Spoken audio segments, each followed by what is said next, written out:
¿Qué tal, amigos? ¿Cómo están? Un gran abrazo para todos ustedes, un saludo para todos, para todas. Gracias por acompañarnos. Qué bueno poder estar comenzando un episodio más de Y si fuera cierto podcast. Mi nombre es Nacho Alberti y los voy a estar acompañando en este episodio con un invitado de lujo, como cada uno de los invitados que pasan por aquí.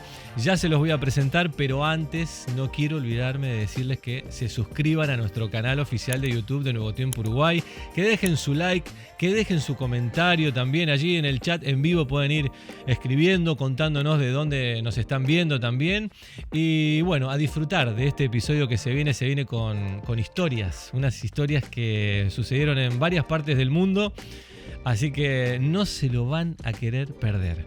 Él es director de ADRA para todo Sudamérica. ¿Qué es ADRA? Es la Agencia Adventista de Desarrollo y Recursos Asistenciales. Es como, en resumen, la ONG de la Iglesia Adventista, pero que trabaja como ONG, ¿no? De manera independiente también.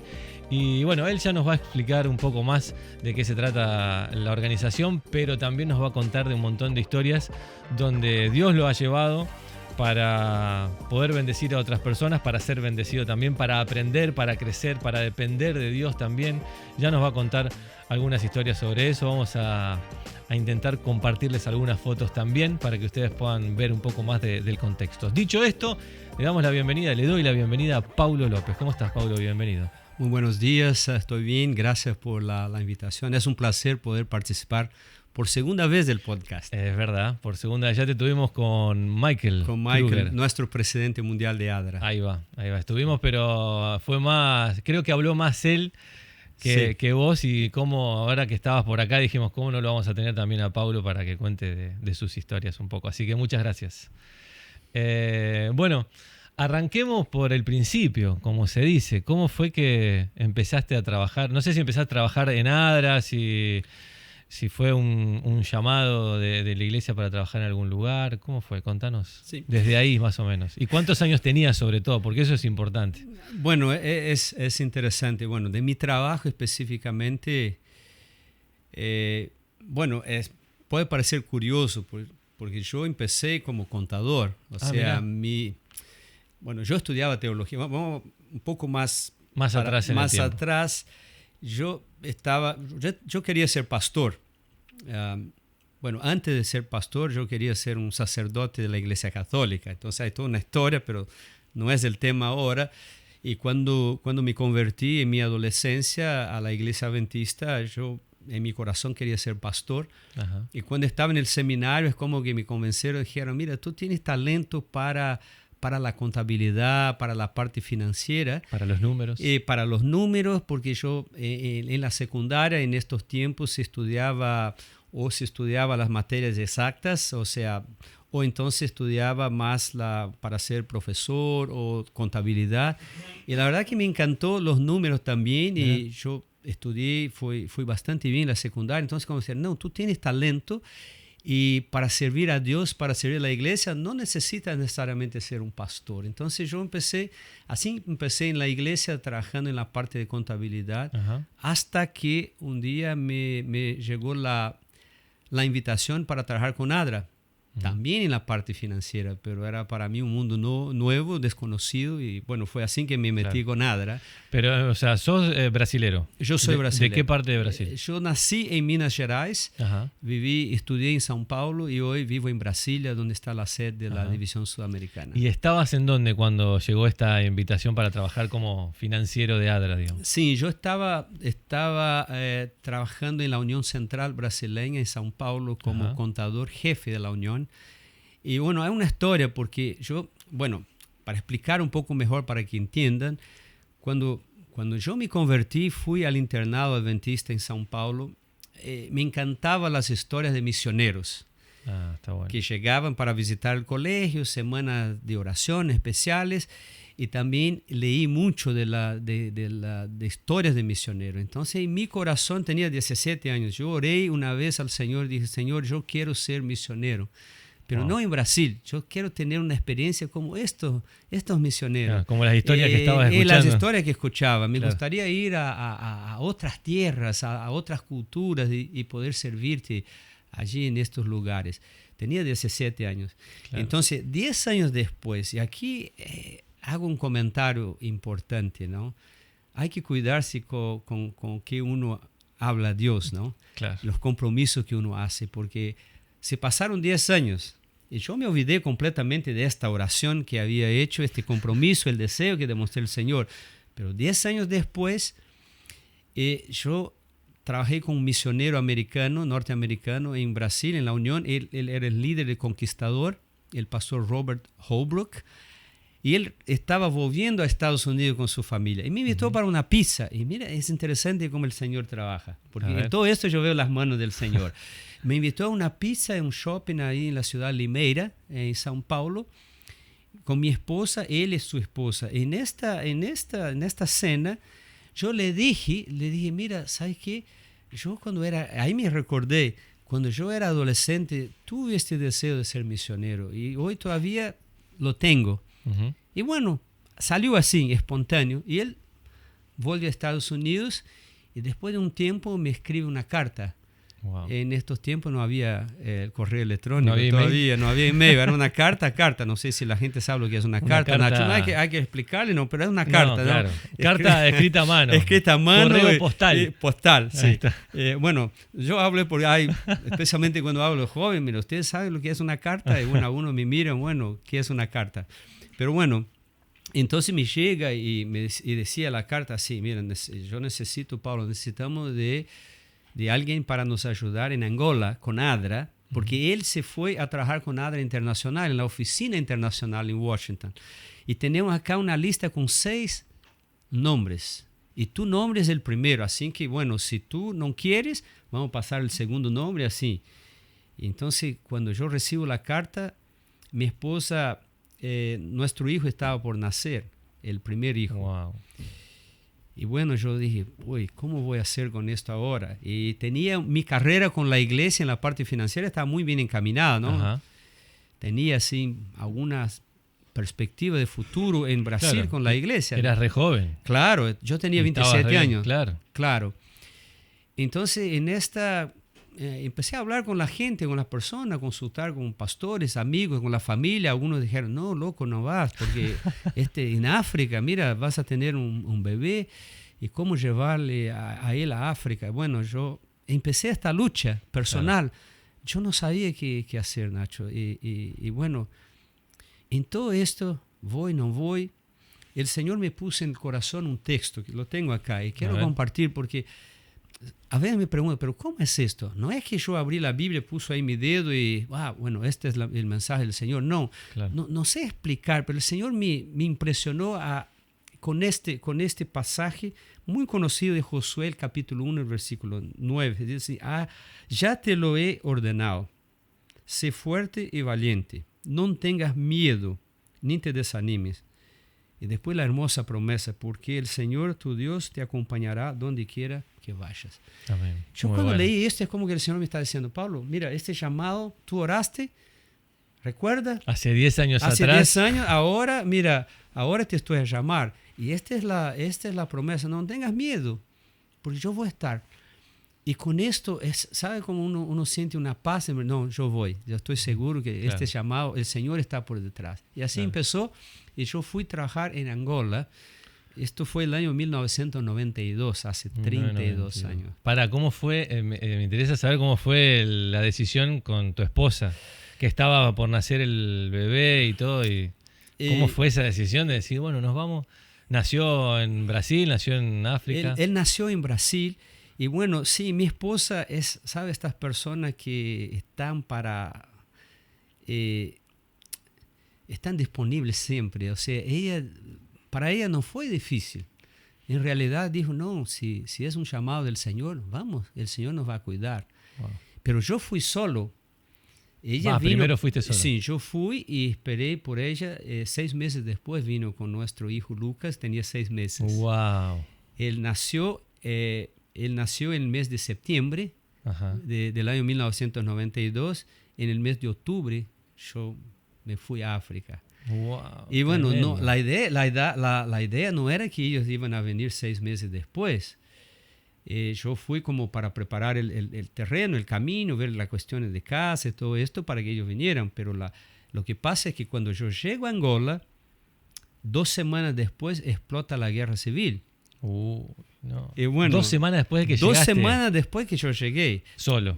Ahí. No, te cuento, mi primera noche en Angola, en Luanda, en la capital, a las 2 de la mañana nos despertamos con mucho miedo. Temblaba la casa, Wow. explosiones que pasaron unos 4 kilómetros donde estábamos nosotros. Y bueno, ¿qué pasó? Bueno, había mucha tensión en el país. Claro. Y nosotros sabíamos, la guerra era una cuestión de tiempo. Entonces, para mí como que fue la bienvenida a este país, ¿no? Las explosiones, qué bienvenida.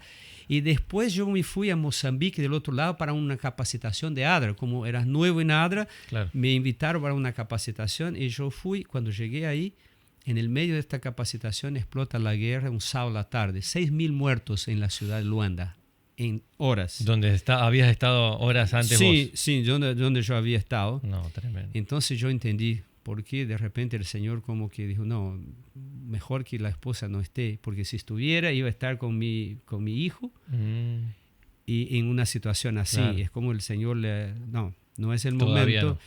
Y entonces, y como explota la guerra, la situación se puso complicada.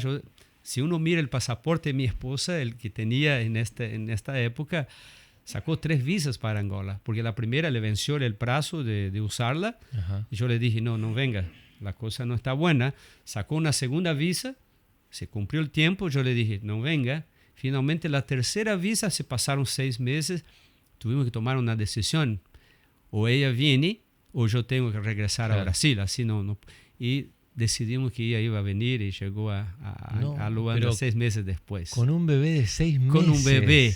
Y mira, interesante, ella me cuenta que cuando volaba de São Paulo a Luanda, hay vuelos directos, hasta hoy hay vuelos directos. Ajá. Y entonces una cosa le llamó la atención, el vuelo estaba vacío, no había nadie. Claro, nadie estaba yendo. Nadie estaba yendo, estaban saliendo del país. Entonces la persona de la empresa aérea le pregunta, ¿pero qué vas a hacer en este país? Con guerra y con este bebé. Y ella, explicaba, yo voy porque mi esposo está y nosotros recibimos un llamado del Señor para ir a servir en este país. Claro. Entonces así empezó todo, para dar un poco el contexto de cómo llegamos a África. Wow, qué impresionante. ¿Y cómo fue el choque cultural? ¿Qué fue lo primero que por ahí, no sé, si pudiéramos decir choque cultural, cosas que nos incomodan justamente porque no es parte de nuestras costumbres y demás? A vos y a los dos, a los tres en realidad como familia. Sí, el choque cultural, de paso, si alguien que nos escucha tiene planes de ser misionero, es duro, es real, es muy duro. Y realmente te golpea. Entonces, yo he aprendido que el primer año en el campo misionero es el bautismo de fuego, donde uno, en un año uno se da cuenta si está para esto o no, porque realmente es muy difícil la adaptación. Uno piensa, una cosa es ir a un viaje de alguna semana para visitar un país de turismo o lo que sea, para estudio. O hacer una misión corta. Misión corta. Ahora, vivir en un país y tener que incorporar lo que es la cultura, esto en todos los sentidos. Ahora, imagínate, yo estaba en un país en guerra y para nosotros guerra, no sabíamos lo que era una guerra civil. Estar en un país donde yo costumo decir, donde se respira guerra 24 horas al día, donde uno escucha los aviones, en la noche cuando la ciudad duerme, uno escucha las explosiones, los balazos en la calle. Eso nos afectó muchísimo. Claro. Y no solo esto, por la guerra no había comida, los supermercados estaban vacíos, había montañas de basura, literalmente, en las calles de Luanda. Y bueno, ahí estamos, no había electricidad. Y Luanda es una ciudad que hace mucho calor en verano, está cerca del mar, hay mucha humedad.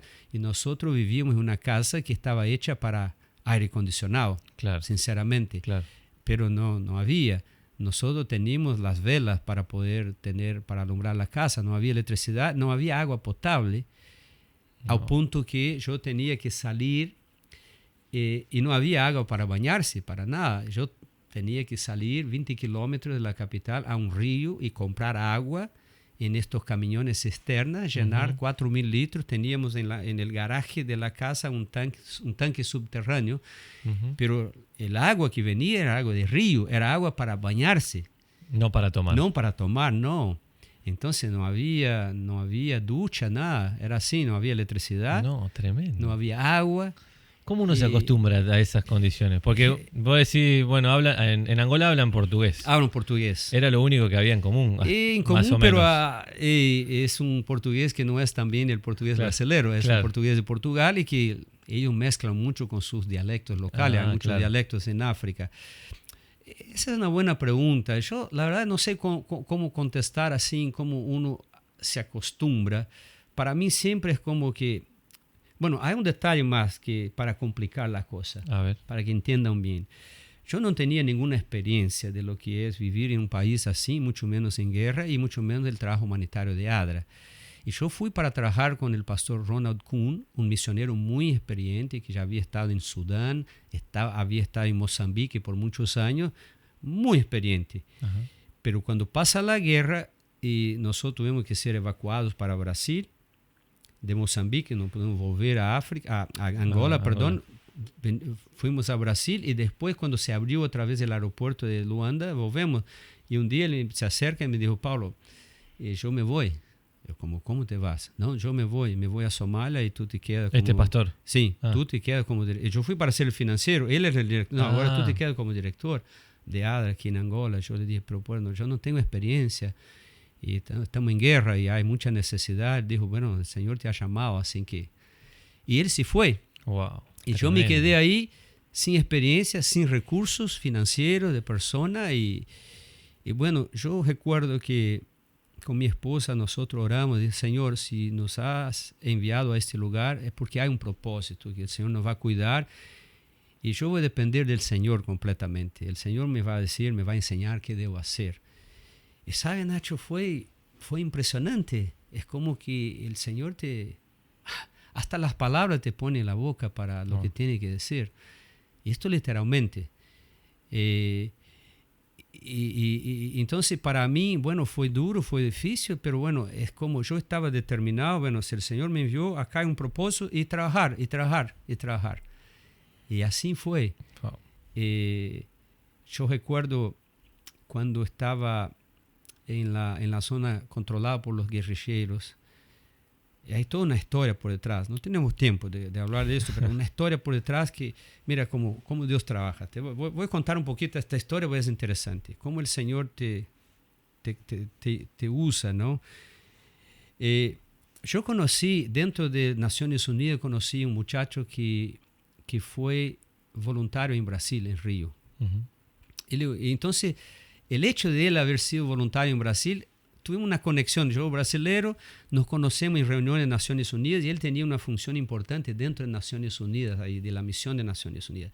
Y un día, así, en una conversa muy informal, yo le expliqué el tema, la situación, le dije, mira, en la ciudad de Huambo, que es la segunda ciudad más importante del país, en el centro del país, que había sido tomada por los guerrilleros de UNITA, que era el movimiento guerrillero que hacía guerra contra el gobierno.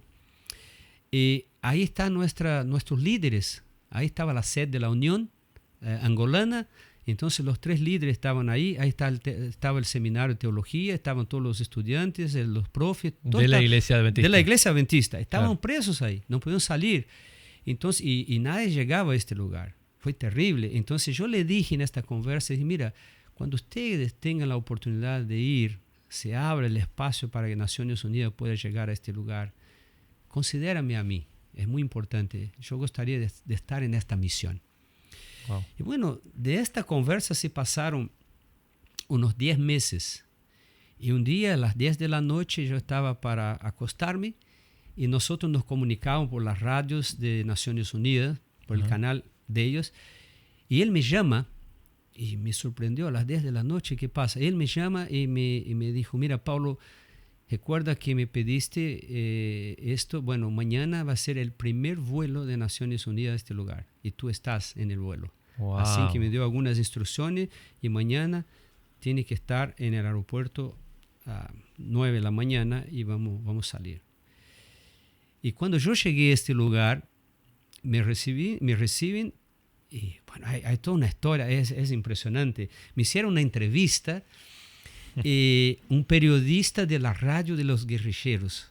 No. La radio se llamaba Gallo Negro, de la guerrilla. Pero este periodista era adventista. Mira. Entonces él me hace la entrevista y me pregunta, ¿no?, de dónde yo venía, quién representaba. No, soy de la iglesia adventista, de Adra. Y esta entrevista, en mi llegada a este lugar, a 60 kilómetros donde estaba la misión, donde estaban nuestros líderes como presos ahí, Ajá. uno de nuestros pastores estaba estaba a trabajar su jardín. Ajá. Y con la radio escuchaba la entrevista. Esto después él me cuenta que cuando escuchó que había un adventista, un líder de Adra allí en la ciudad, y en la entrevista yo dije que uno de los objetivos de mi visita era ir a la misión del bongo, él se olvidó de la radio, los instrumentos de trabajo y salió corriendo literalmente para avisar a los otros que había, porque esperaron 10 meses Claro. de que alguien iba a aparecer. Y mira, entonces después me cuenta esta historia.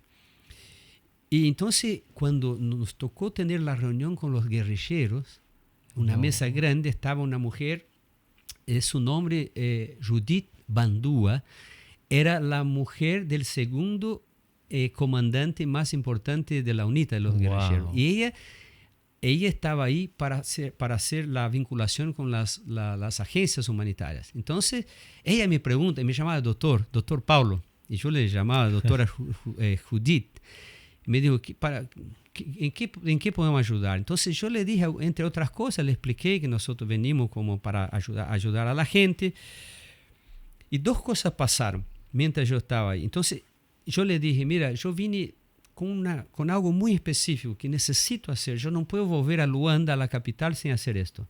Y ella me pregunta, yo no quiero que vuelvas triste a Luanda. ¿Qué te puedo ayudar? Yo le dije, mira, yo quiero ir a la misión adventista del bongo.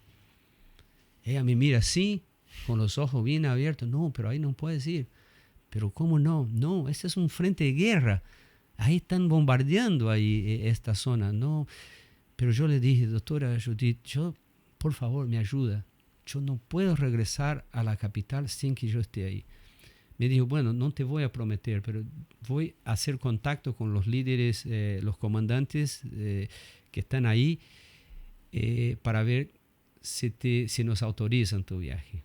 Wow. Y bueno, esperé todo el día. A las 6 de la tarde, más o menos, la tardecita, yo ya había como que, esto no va a salir. Y ella me llama. Estás autorizado a ir. Wow, qué guay. Esto fue un viaje impresionante, porque viajamos o sea, a unas horas, eran 60 kilómetros, pero había una tormenta impresionante, como nunca he visto en mi vida. Nos metemos dentro de una camioneta, una Hilux de estas antiguas, y nos fuimos con algunos pastores. Pero ¿sabes qué? Yo había orado, yo dije, Señor, yo no tengo experiencia de negociar con guerrilleros, ¿cómo voy a hacer? Ponga por favor las palabras de mi boca para que... Y el Señor literalmente lo puso. Y fue por el Señor que me permitieron ir. Pero al mismo tiempo, bueno, yo fui y yo oré, Señor, yo te voy a pedir algo más. Porque un guerrillero me acompañó.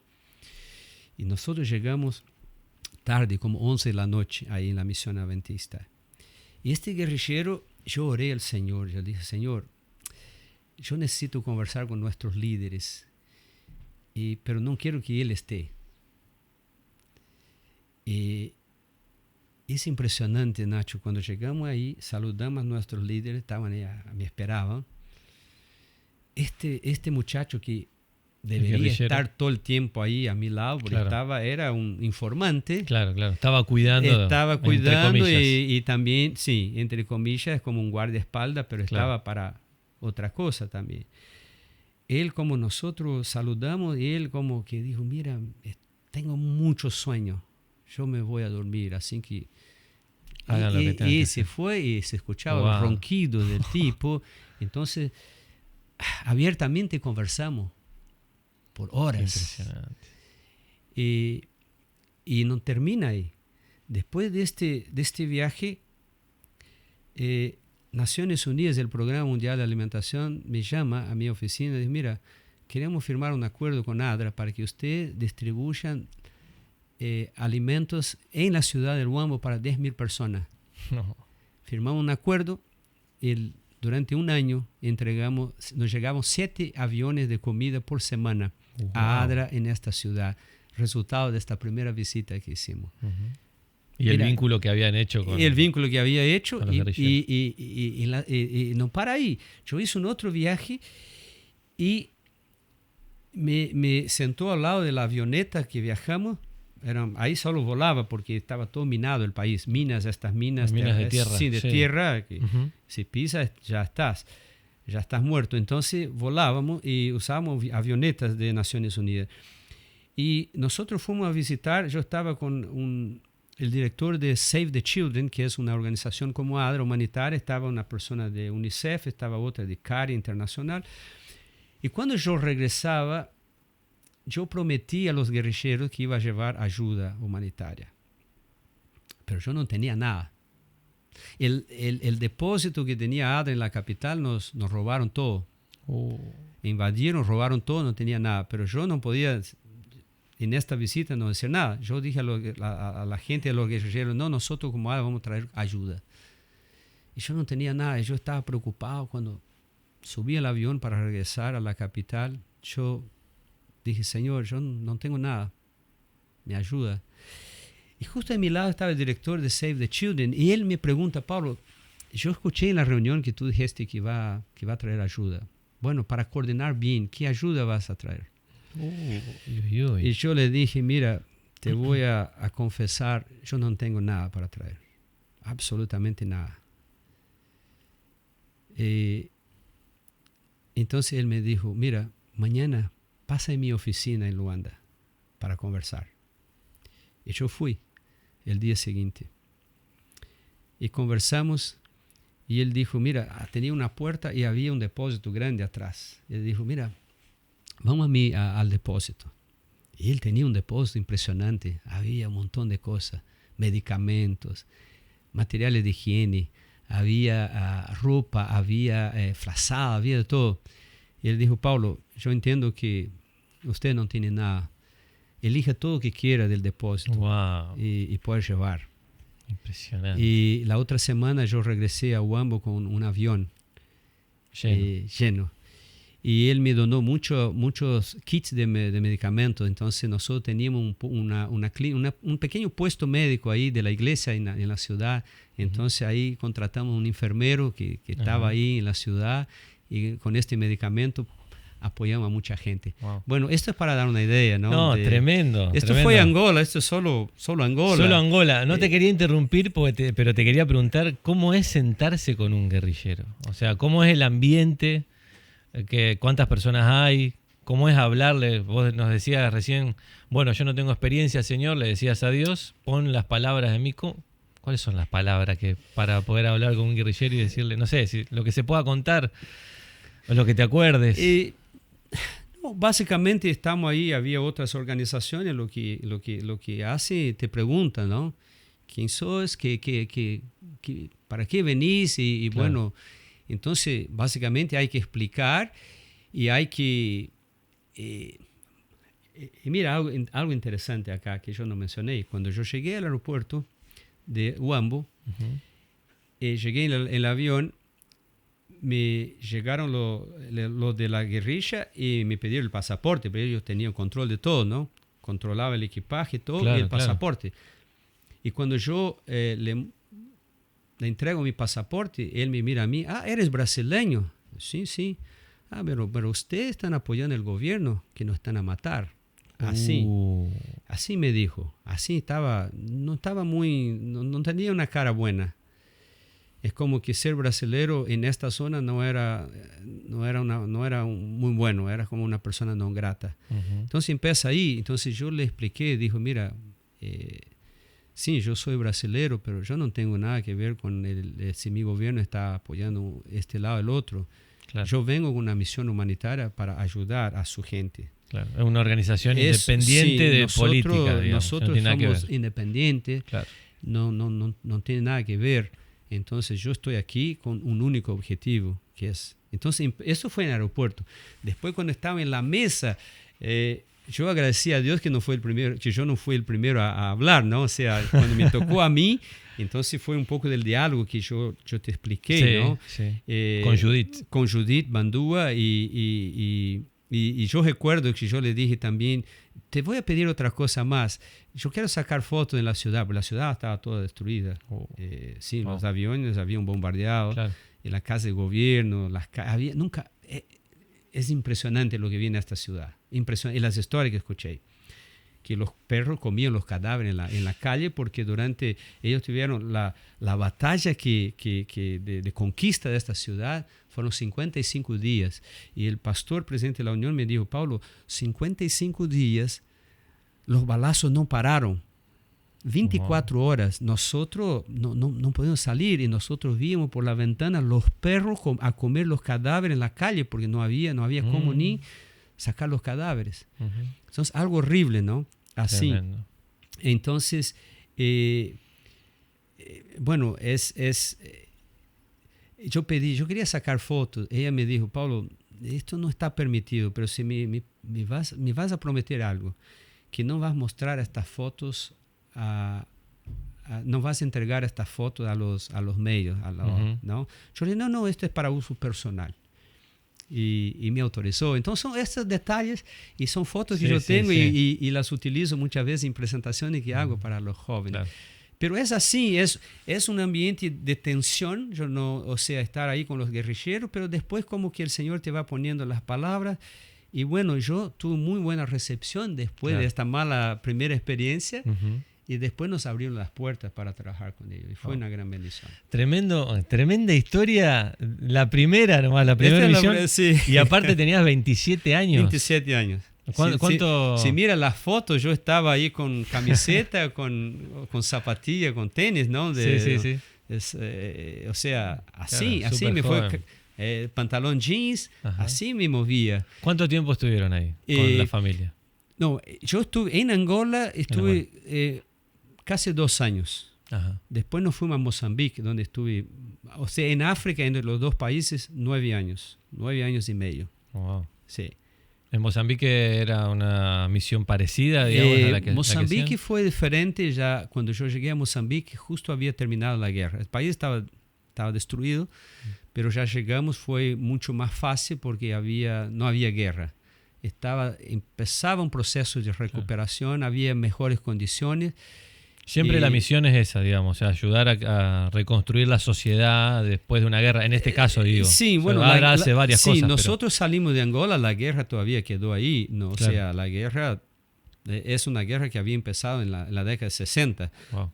Era la guerra más antigua de África, porque empezó con la lucha contra los portugueses por la independencia. Claro. Después que se independizaron, vino el tema de la guerra civil. Claro. O sea, cuando yo llegué en 92 fue una etapa de la guerra. Hubo un tiempo de paz, negociaciones de paz, pero ahí yo llegué justo cuando tocaba las elecciones y el líder de la guerrilla perdió las elecciones, entonces dijo que hubo fraude y ahí explotó la guerra. Claro.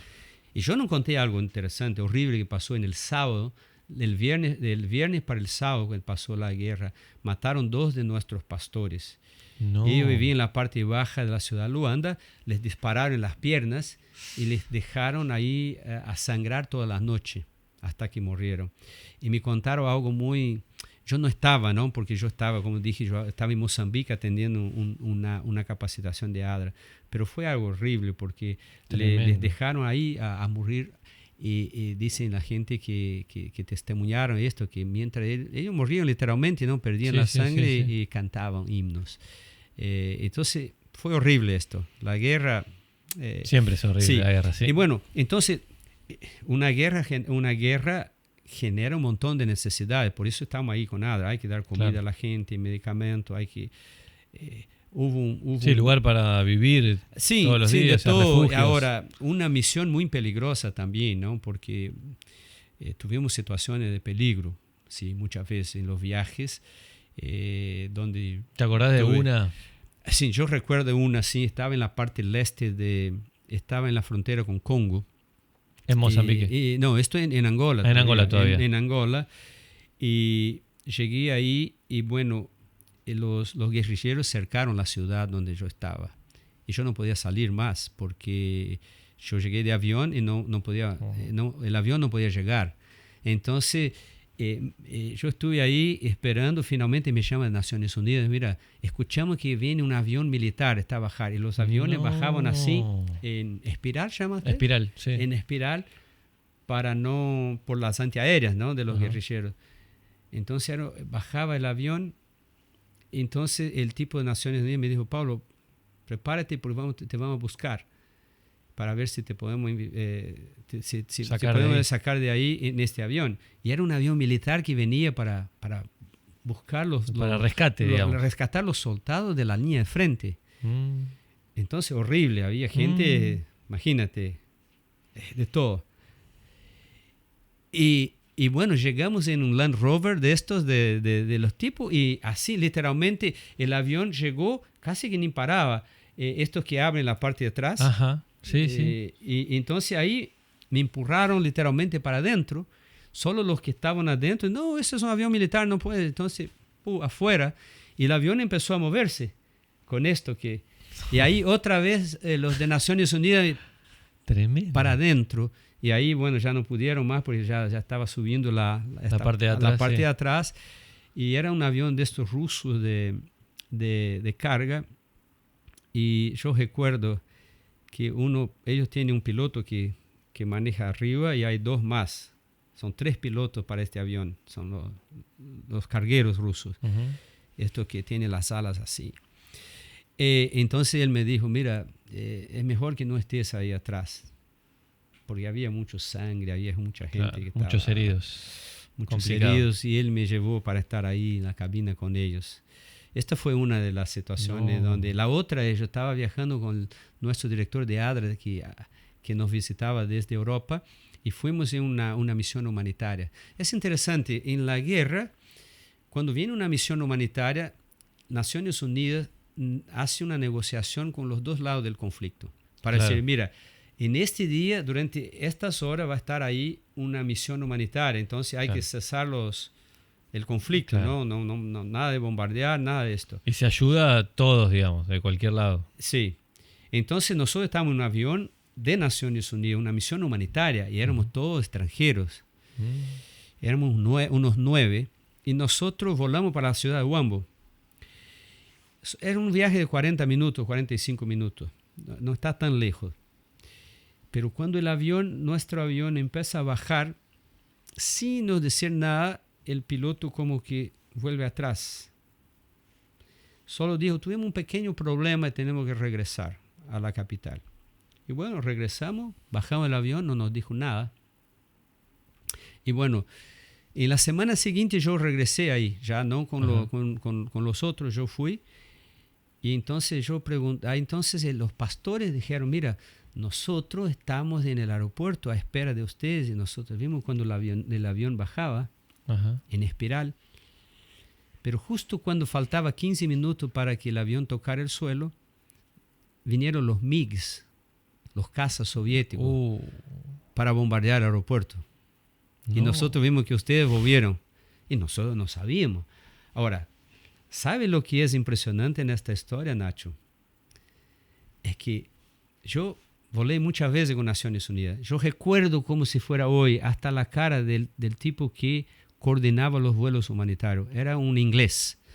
Nosotros conocemos los ingleses, ¿no? Son muy... En este día, cuando estábamos por salir, llega la información de que había un sobre importante que estaba en la oficina de Naciones Unidas que tenía que llevar a la ciudad de Huambo. Entonces pararon el vuelo ahí y esperamos 15 minutos para que llegara el sobre. Y fueron los 15 minutos que nos salvaron. Fueron los 15 minutos que nos salvaron. Uno puede pensar, esto fue una coincidencia. No, para mí esto fue providencia. Porque eran los 15 minutos que nos tenían, y cuando bombardearon el aeropuerto, nosotros debíamos justo estar ahí en la pista. Impresionante. Ahora, Yo no sé explicar por qué, porque falló la comunicación. Claro. No debería bombardear ahí porque justo estamos por Claro. llegar. Entonces, bueno, estos son, te cuento porque son un Providencia. poquito de la experiencia. Está bueno. Hay una historia que te escuché contar en algunas charlas que tiene que ver con que había alguien que querían, no sé, matarte. Sí, esto fue, Te enteraste después. Esto fue impresionante, sí. Yo recuerdo cuando estaba en la capital, en el calor, en lo más caliente de las elecciones, me entrega un sobre en mi oficina de ADRA en Luanda, en la capital. Uh-huh. Mi oficina era una casa, tenía que subir, estaba en el segundo piso. El asistente recibió el sobre y sube y me entrega. Y cuando yo abrí, era una camiseta con una foto del líder de la guerrilla. Yo le dije, mira, ¿tenemos alcohol en la oficina? Sí, tenemos para la limpieza. Bueno, ahora ya hay que quemar esto, porque aquí hay una trampa. Me quieren comprometer con algo. Entonces, yo no sé lo que pasó, pero me acusaron de que como yo volaba de un lado del otro del conflicto, uh-huh, algo que yo nunca supe, me acusaron de que yo estaba entregando información privilegiada, y esto nunca pasó, nunca, no, yo estaba ahí por el humanitario 100%, no, estaba a trabajar, viajaba, iba, venía, y de paso ADRA nosotros ayudábamos de los dos lados, no, uh-huh, no había una preferencia, pero uno nunca sabe en una guerra, hay personas que tienen muchas malas intenciones. Sí. Entonces, en 2015, yo estaba en Estados Unidos para como delegado del Congreso Mundial de la Iglesia. Y vino el pastor que es el pastor que escuchaba la radio de la entrevista que yo di, el pastor Augusto Artur. Él escuchaba la radio. Él me viene, se acerca de mí en San Antonio. Y bueno, nos saludamos, nos abrazamos un montón de años después. Claro. Yo había dejado Angola en el 94. Estamos ahora en 2015. Un montón. Nunca no había perdido el contacto con él. Entonces ahí en esta conversa nos abrazamos, todo. Él me dijo, te voy a contar algo que tú no sabes. Entonces ahí me contó que cuando yo estuve ahí en estos viajes de ir y venir, que yo estaba en una lista para me matar. Wow. Porque me habían acusado de como que estaba a hacer espionaje, qué sé yo, y nunca. Y yo no subo esto. Y yo le dije, pastor, el Señor me cuidó de algo que yo no tenía idea de que estaba a pasar. ¿Qué sensación te dio cuando te enteraste? No, yo era como que piel de gallina, como se dice. Sí, claro. Fue una sensación así, pero horrible. Al mismo tiempo se cumplió lo que está aquí en Josué 1:9, donde el Señor dice, mira, porque el Señor tu Dios te acompañará donde quiera que vaya. Esto fue real. Esta es una de las... Impresionante. Sí. Quiero ir a algunos otros países más que recorriendo, pero quiero saber cómo vamos con el tiempo, Edu. Sí, vamos a acelerar. Decime la verdad. Al final. Bueno, voy a acelerar. ¿Cómo al final? Decime que se puede hacer algo. Bueno, ahí ¿qué año terminaste la misión en África, digamos? En África fue el diciembre del año 2000, entonces, bueno, trabajé en Mozambique por 6 años. Sí.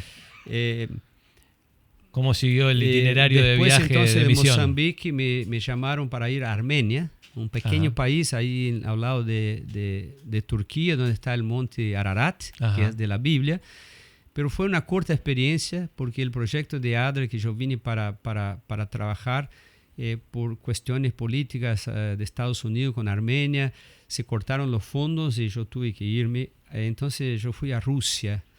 Wow. Me invitaron para ir a Rusia, no solo a Rusia, fui a Siberia, donde las temperaturas llegan a 50 grados bajo cero. No, pasé dos inviernos ahí, impresionante, no hablaba ruso.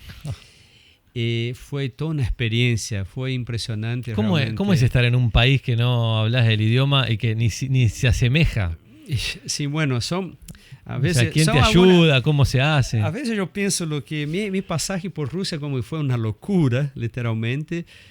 Pero otra vez, Nacho, el Señor tiene un propósito, ¿no? Y el Señor utiliza diferentes formas. Ujú.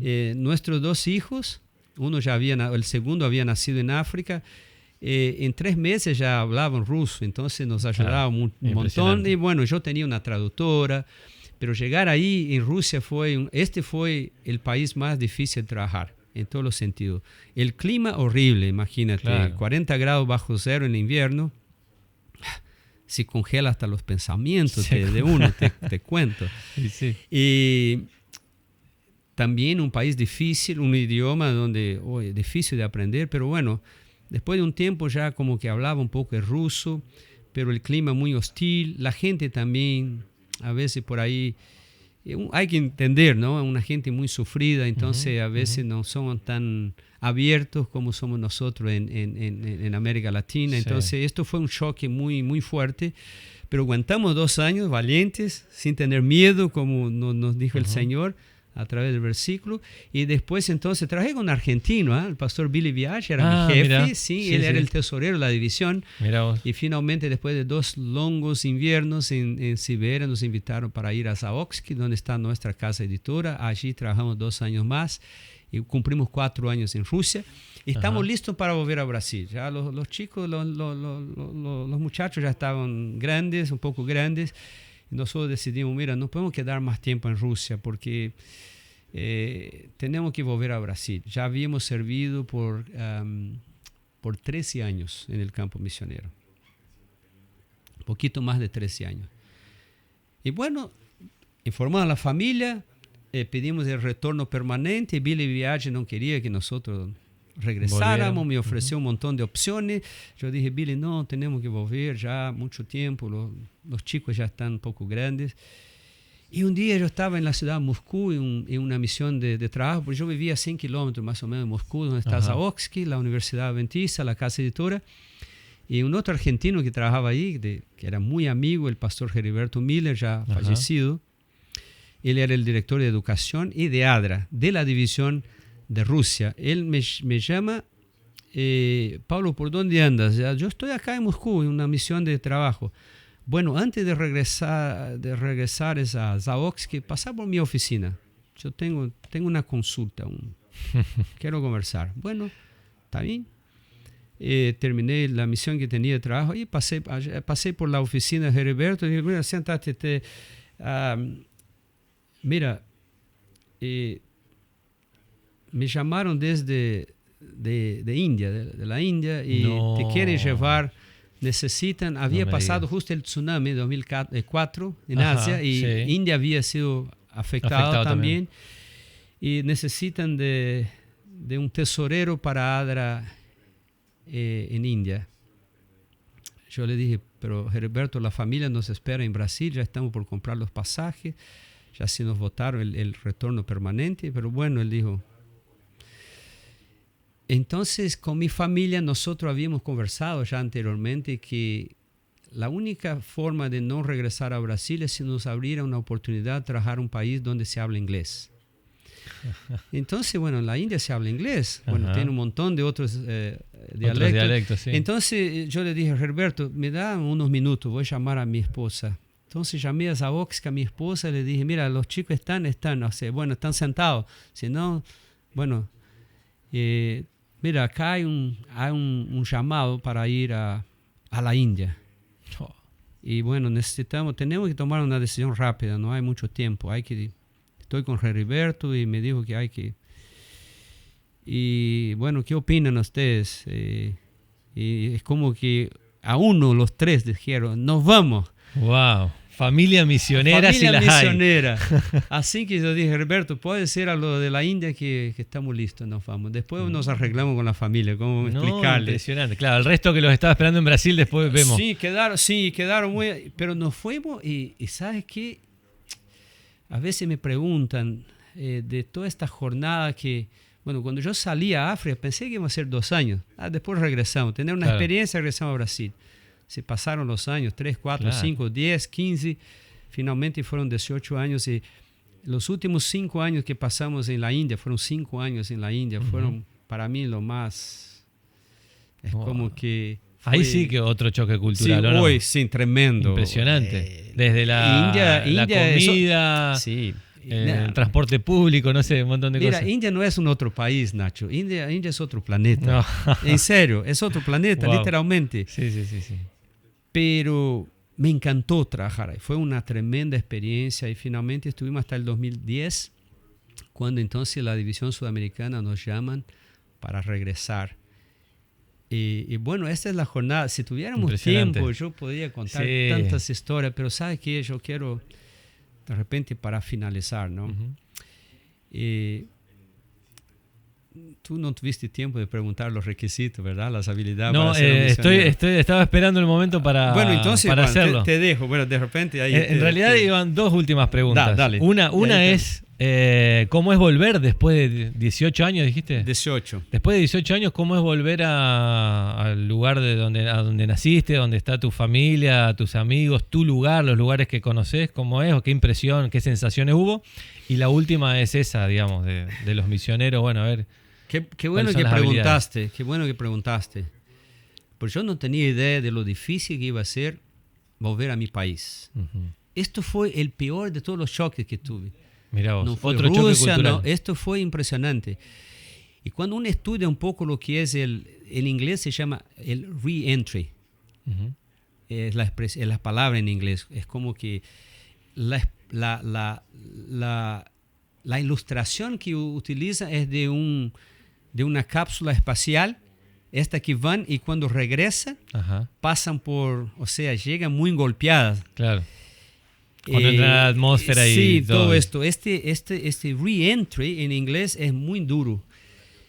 Y yo te voy a decir algo que tú puedes no creer. Ya se pasaron 14 años desde que regresé.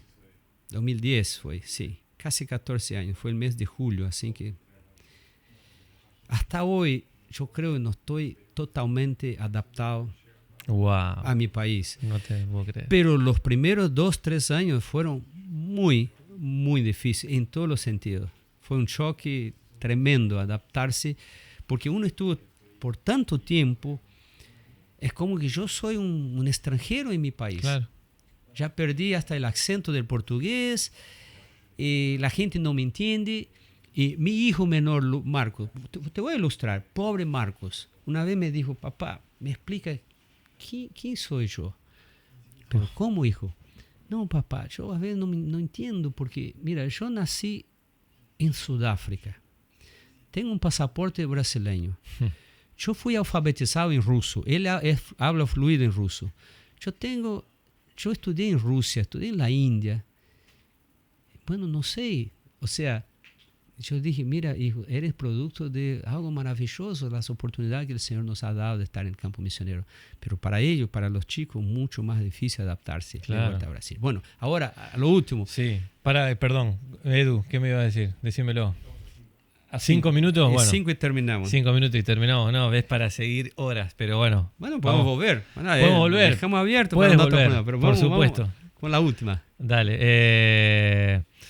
Me quedaron igual un montón de cosas porque ¿cómo debe ser volver otra vez después de haber vivido tantas cosas, esto que estabas contando, sí, ¿no? Volver a una vida normal, entre comillas también normal, porque obviamente pasan cosas como la vida de todo el mundo, pero me imagino que debe ser chocante como lo estás contando y como le pasó a tu hijo también. Sí.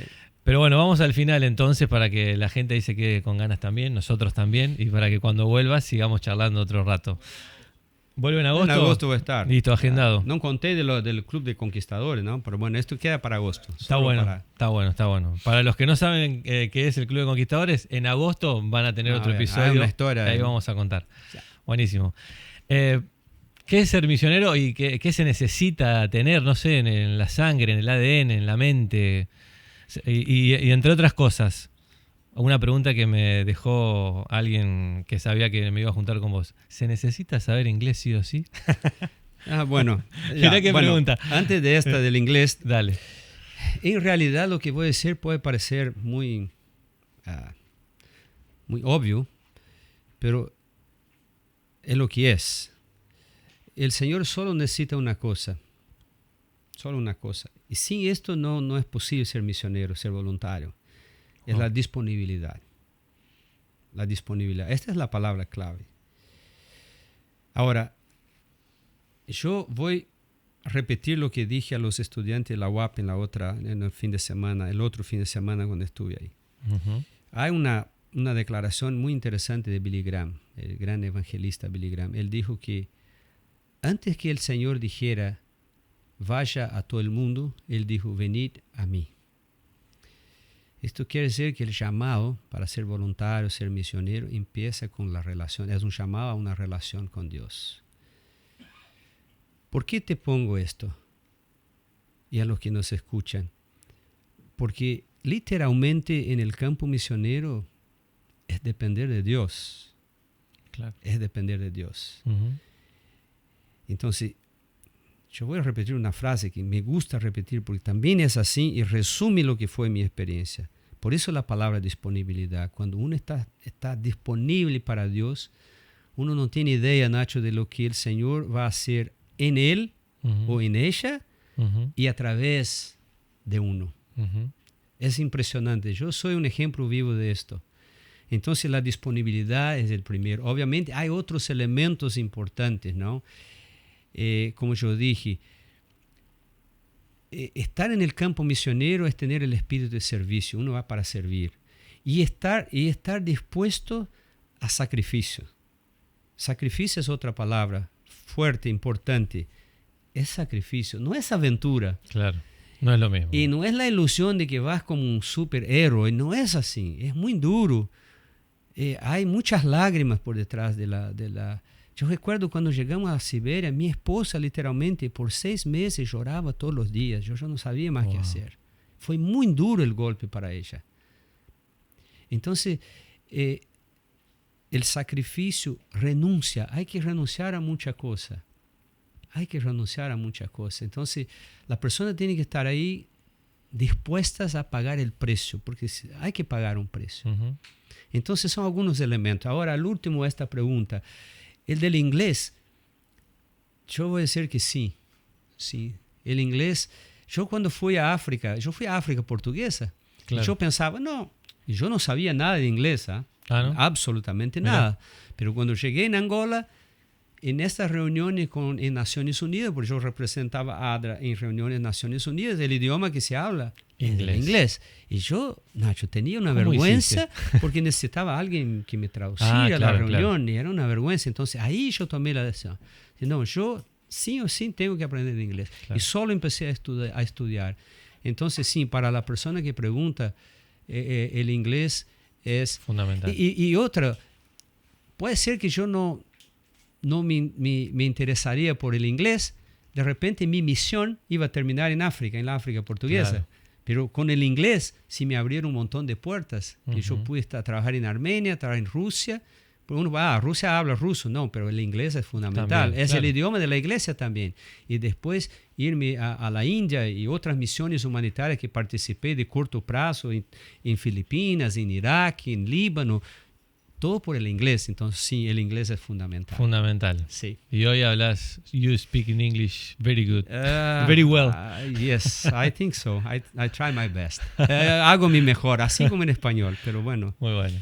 Así que... Pablo, nos quedamos con más ganas, pero bueno, tenemos que terminar. Pero desde ya, 1000 gracias por el tiempo, por contarnos las historias, por compartir con nosotros. A usted, Nacho, gracias por la oportunidad. Para mí, yo entiendo que mi historia es la historia de Dios en mi vida y yo tengo que compartirla y espero a los que nos escuchan que este compartir pueda ser también una motivación para las nuevas generaciones de misioneros, porque la iglesia necesita muchísimo. Qué bueno. Muchas gracias. Muchas gracias. A usted. Y a ustedes que están ahí del otro lado, gracias por quedarse hasta el final. Recuerden de suscribirse a nuestro canal oficial de YouTube de Nuevo Tiempo Uruguay. Dejen su comentario, dejen el like, compartan el link de este episodio también que estuvo buenísimo. Y nos encontramos, Dios mediante, en el próximo episodio de Y si fuera cierto podcast. Gracias. Chao, chao.